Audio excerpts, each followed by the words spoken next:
যদি আমারও একটা মেয়ে থাকতো তাহলে হয়তো আমাকেও এখানে থাকতে হতো না। না রে মা, তোকে আর আমাকে নিয়ে ভাবতে হবে না, আমি এখানেই ঠিক আছি। না না, তোমাকে আর এখানে কষ্ট করে থাকতে হবে না। শুধু বাপের কষ্টটাই ভাবলে? ভাববি তো, কারণ ওটা তোমার বাপ আর এটা শ্বশুর। আজ তোমার বাপকে বৃদ্ধাশ্রমে রেখে গেছে বলে তোমার ভাই বোনের প্রতি রাগ হচ্ছে না, কিন্তু তুমি একবার ভেবে দেখো তো, তুমি তোমার শ্বশুর শাশুড়িকে এই বৃদ্ধাশ্রমে রেখে গেছো। আজ তোমার বাপের প্রতি যতটা কষ্ট হচ্ছে, এই কষ্টটা যদি তোমার শ্বশুর শাশুড়ির প্রতি হতো তাহলে হয়তো কোনোদিনই তাদেরকে এই বৃদ্ধাশ্রমে আসতে হতো না। আমি একটা কথা ভেবে পাই না, মেয়েরা তার প্রত্যেককে নিজের বাবা মাকে ভালোবাসে, আর শ্বশুর শাশুড়ি বোঝা।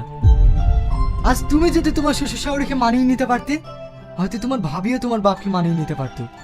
আশা করি এদের কাউকে এই বৃদ্ধাশ্রমে আসতে হতো না। কাকে বোঝাচ্ছিস? আজকালকার ছেলে মেয়েরা যদি বুঝতো তাহলে হয়তো কোনো বাবা মাকে এই বৃদ্ধাশ্রমে থাকতে হতো না। চল।